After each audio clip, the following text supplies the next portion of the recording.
इंद सद्वंदियाणं तिहुमणहित मधुर विशद वक्काणं अंतातीद गुणाणं नमो जिणाणं जित भवाणं। हम सभी पंचअस्तिकाय संग्रह का अध्ययन कर रहे हैं और इसका अध्ययन करते हुए हम गाथा नंबर 33 पर आ गए हैं। इसमें हम प्रथम अधिकार का स्वाध्याय कर रहे हैं, जिसमें षड द्रव्य और पंचअस्तिकाय का वर्णन किया गया है। अब जो वर्णन चल रहा है गाथा 27 से, वो जीव अस्तिकाय का वर्णन चल रहा है। गाथा 33 का पाठ करते हैं। जह पौ मराए रयणम खित्तम खीरे पभासयदि खीरम तह देहि देहत्तो सदे मृतम पभासयदि। जह जिस प्रकार पौ मराए रयणम पद्म राग रत्न खित्तम खीरे दूध में डाला जाने पर पभासयदि खीरम दूध को प्रकाशित करता है, तह उसी प्रकार देही देही कौन? देह में रहने वाला यानी जीव यानी मैं, देहत्तो देह में रहता हुआ, सदेह मित्तम सब देह प्रमाण, सदेह मित्तम पभासयदि सब देह प्रमाण प्रकाशित होता है। अन्व्यार्थ में कुंद स्वामी भगवान क्या कहना चाहते हैं कि जिस प्रकार पद्मराग एक रत्न होता है, पद्मराग जब उसे दूध में डाला जाता है तो उसकी प्रभा दूध को प्रकाशित कर देती है। उसी प्रकार देही यानी देह में रहने वाला जीव जिस शरीर में जाता है उस शरीर के बराबर नाप वाला हो जाता है और उस शरीर में रहता हुआ उसको सब देह प्रमाण प्रकाशित होता है, यानी उस शरीर के बराबर जो से शरीर प्राप्त होता है उस शरीर के बराबर प्रमाण से प्रकाशित होता है। यहाँ ये बात बतलाई है। अब हम टीका पढ़ते हैं। यह देह प्रमाणपने के दृष्टांत का कथन है, अर्थात यहाँ जीव का देह प्रमाणपना समझाने के लिए दृष्टांत कहा है। क्या कहते हैं आचार्य कि गाथा 27 में हमने जीव के 9 विशेषण पढ़े थे, उसमें देह प्रमाणपना भी एक विशेषण था। इस विशेषण को आचार्य दृष्टांत की सहायता से समझा रहे हैं कि जीव में देह प्रमाणपना है, संकोच विस्तार की शक्ति है। चींटी हो या हाथी, जो शरीर मिलता है उसी में उसके आत्मा के प्रदेश असंख्यात प्रदेश समा जाते हैं। दृष्टांत उन्होंने इस गाथा में दिया है पद्मराग रत्न का, और पद्मराग रत्न का दृष्टांत देकर जो वो जीव का देह प्रमाणपना समझाना चाहते हैं। आगे पढ़ते हैं। जिस प्रकार पद्मराग रत्न दूध में डाला जाने पर अपने से अतिरिक्त प्रभा समूह द्वारा उस दूध में व्याप्त होता है।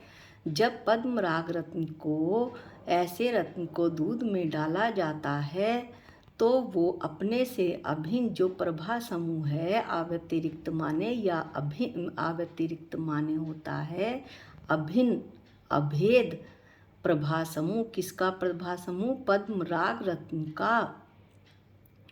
उस प्रभा समूह उस प्रकाश के द्वारा वह उस दूध में व्याप्त हो जाता है। कौन? पद्मराग रत्न। अब यहाँ पर अव्यतिरिक्त का अर्थ थोड़ा सा और विस्तार से लेते हैं। अव्यतिरिक्त माने अभिन्न।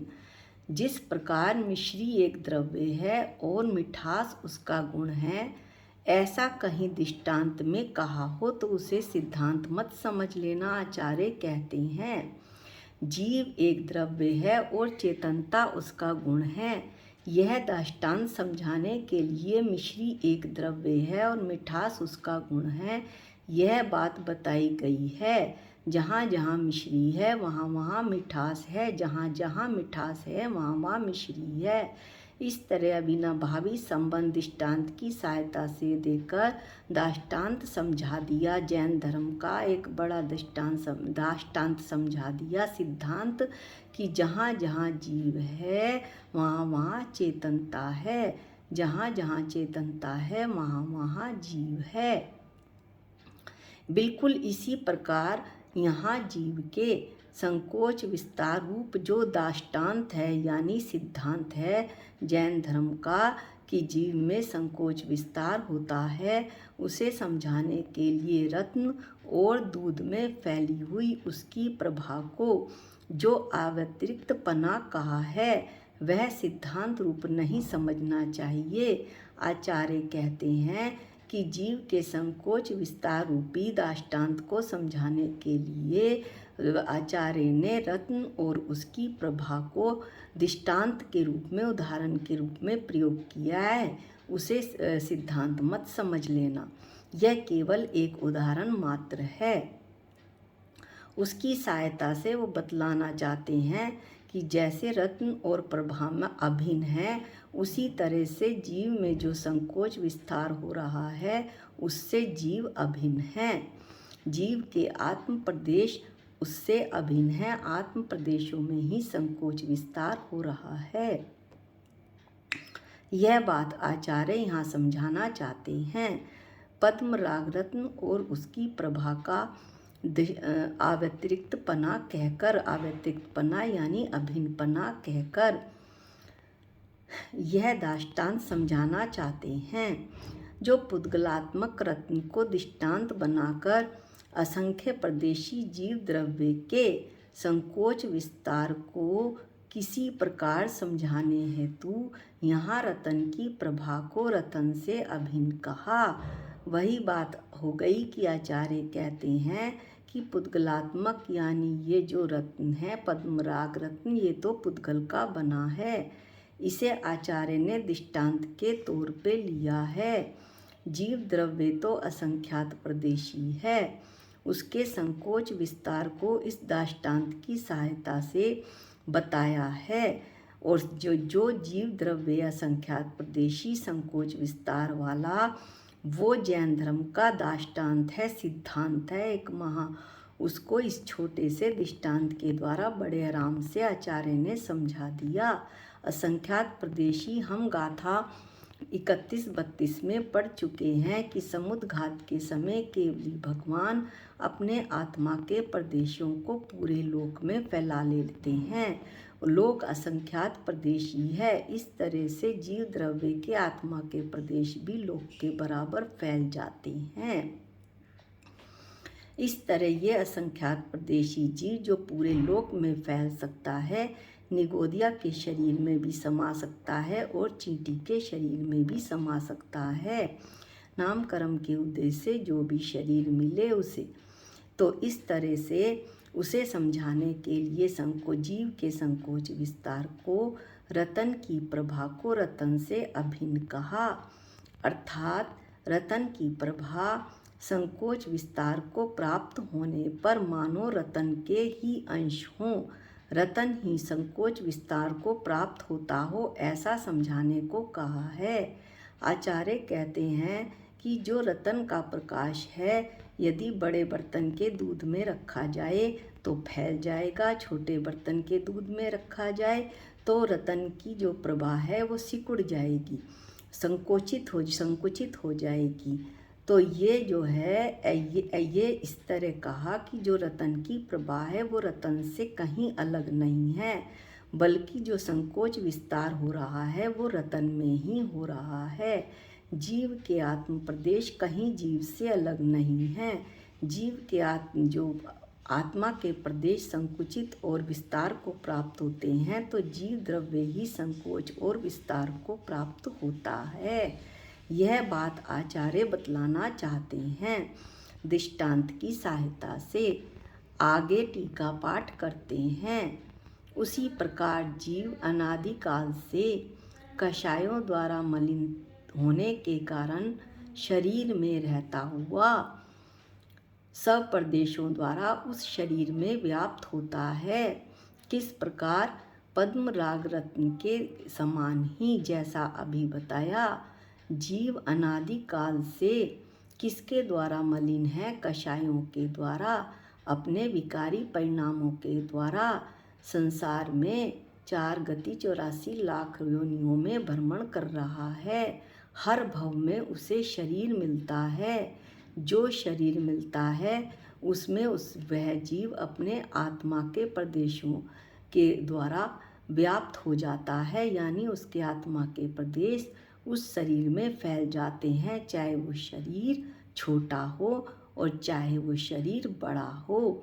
आगे फिर बहुत सुंदर दृष्टांत आचार्य दे रहे हैं कि जिस प्रकार अग्नि के संयोग से उस दूध में जिस दूध में पद्मराग रत्न डाला गया था, उफान आने पर उस पद्मराग रत्न के प्रभा समूह में उफान आता है, अर्थात वह विस्तार को प्राप्त होता है। जब अग्नि का संयोग होता है तो किसी बर्तन में यदि आधा बर्तन दूध से भरा हुआ है तो अग्नि का संयोग होते ही दूध में उबाल आता है, जिसे हम दूध में उबाल आना कहते हैं। वो बर्तन के अंत तक पहुंच जाता है। इसी तरह से उसके साथ साथ जो उसमें पद्म राग रत्न डाला गया था दूध में, उसका जो प्रकाश था, प्रभा समूह था, वो भी दूध के साथ साथ फैल जाता है ऊपर तक, जहाँ तक दूध में उबाल आता है। जब ये उबाल दूध बैठ जाता है, यानी उबाल बैठ जाता है, तो प्रभा समूह भी बैठ जाता है।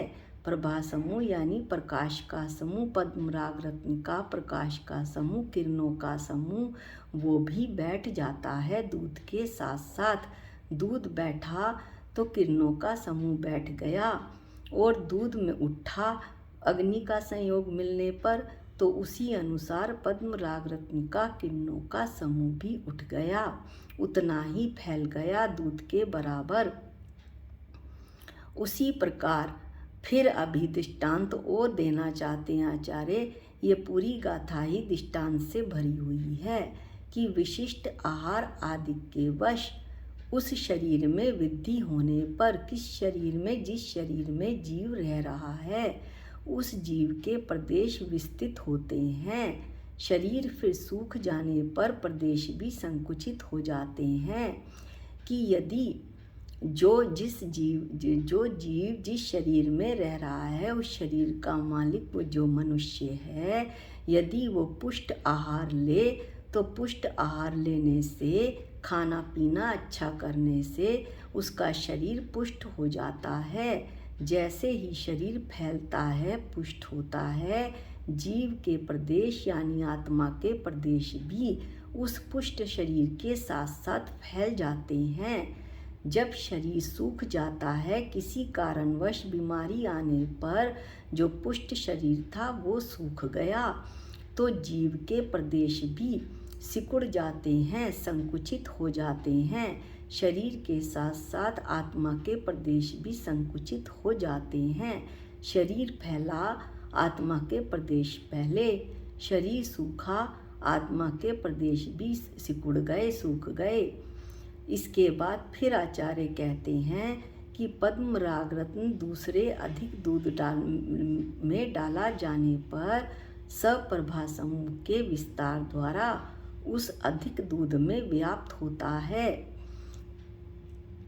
क्या दृष्टांत देते हैं आचार्य कि यदि पद्म राग रत्न को किसी ऐसे बर्तन में डाला जाए जिसमें कि बहुत सारा दूध है, तो वो जो उसका प्रभा समूह है, किरणों का समूह है, जो उसका प्रकाश हो रहा है पद्म राग रत्न का, उस बड़े बर्तन में और उतने ही अधिक दूध में फैल जाएगा। उसी प्रकार अब दृष्टांत देते हुए आचार्य बताते हैं कि जब जीव दूसरे बड़े शरीर में स्थिति को प्राप्त करता है, तो सब प्रदेशों के विस्तार द्वारा उस बड़े शरीर में व्याप्त हो जाता है। क्या कहते हैं आचार्य कि जीव जब मान लो चींटी के शरीर में है, चींटी के शरीर से हाथी के शरीर में गया, तो उसमें के आत्मा के प्रदेश हाथी के शरीर जितना फैल जाते हैं, इस तरह से उस हाथी जितने बड़े शरीर में आत्मा के प्रदेशों का व्याप्त हो जाते हैं, विस्तार हो जाता है। फिर आचार्य कहते हैं कि पद्म राग रत्न अब दूसरे कम दूध में डाला जाए तो सब प्रभा समूह के संकोच द्वारा उस थोड़े दूध में व्याप्त होता है। अर्थात जो पद्म राग रत्न है अब छोटे बर्तन में डाला जाए जिसमें कम दूध है, तो बस वो दूध का जितना क्षेत्र है उसी में उसका किरणों का समूह फैलता है। यानी किरणों का समूह जो पहले विस्तार को प्राप्त हुआ था अब संकोच को प्राप्त होता है। क्योंकि दूध थोड़ा है, बर्तन छोटा है, तो उसी थोड़े दूध में वो किरणों का समूह, प्रकाश समूह, प्रभा समूह फैलता है। इसी प्रकार जिस तरह पद्म राग रत्न में जो उसकी किरणों के समूह का संकोच विस्तार हो रहा है, बड़े दूध में विस्तार को प्राप्त होता है। ज़्यादा बर्तन, जो बड़ा बर्तन है, बड़ा जिसमें ज़्यादा दूध रखा हुआ है, अधिक दूध रखा हुआ है, बड़ा दूध नहीं सॉरी अधिक दूध रखा हुआ है। और जो थोड़ा दूध है, तो जो छोटा बर्तन है उसमें वो संकोच को प्राप्त होता है। पद्म राग रत्न का किरणों का समूह बिल्कुल उसी प्रकार जीव अन्य छोटे शरीर में स्थिति को प्राप्त होने पर सब प्रदेशों के संकोच द्वारा उस छोटे शरीर में व्याप्त होता है। जीव क्या कहते हैं कि हाथी के शरीर में जो जीव था वो अब यदि चींटी के शरीर में जाए तो अपने आत्मा के प्रदेशों के संकोच शक्ति के कारण उस छोटे शरीर में भी समा जाएगा। इस प्रकार देह प्रमाण जीव होता है और उसमें संकोच विस्तार की क्षमता होती है। मैं संसारी अज्ञानी जीव अपनी रूप, सुंदरता व बलशाली शरीर पर मोहित होता हूँ और यह जान नहीं पाता कि यह सुंदर शरीर मैं नहीं बल्कि इसमें रहने वाला भगवान आत्मा मैं हूँ। अगले ही भव में निगोद में जा पड़ूंगा, तब कहाँ बलशाली पना रहा, कहाँ गई मेरी सुंदरता। लेकिन मैं चेतन भगवान आत्मा, मेरी जो आत्मा है सिद्ध समान चेतन भगवान आत्मा, वो निगोद से लेकर सिद्ध भगवान तक एक समान रहेगी। शास्त्रों को पढ़कर तो मैं ये बात समझूं और पुद्गल शरीर पर ना रीझ कर अपनी आत्मा पर रीझूं, उसी का श्रद्धान करूं कि मैं एक चेतन भगवान आत्मा हूँ और विश्व में अन्य कुछ भी नहीं। मेरा जीव द्रव्य तो जिस शरीर में जाएगा उसी का रूप धारण कर लेगा। फिर मैं उस शरीर पर कैसा मेरा इतराना। आज बलशाली शरीर है तो कहीं कोई ऐसा शरीर मिलेगा जो अपंग होगा, एक पैर होगा ही नहीं, एक हाथ होगा ही नहीं। मेरे तो आत्मा के प्रदेश बिना हाथ पैर वाले शरीर में भी समा जाएंगे। लेकिन आत्मा वैसी की वैसी रहेगी निगोद से लेकर सिद्ध तक। तो क्यों ना मैं अपनी आत्मा की श्रद्धा करूं जो सदैव एक जैसी रहने वाली है। अपने पुद्गल शरीर पर जिसका इस भव में अगले भव में कोई भरोसा नहीं कि कौन सा उसे उस शरीर मिलेगा, उस पर क्या इतराना, क्या रीझना, ऐसा इस गाथा में बतलाया है और हम यह बात समझ सकते हैं इस गाथा से। आज के लिए इतना ही। निज निधि निज में बताई ये अनंत उपकार है, इसके लिए जिन वाणी माँ को वंदना अनंत बार है, वंदना अनंत बार है। सबको जय जिनेंद्र।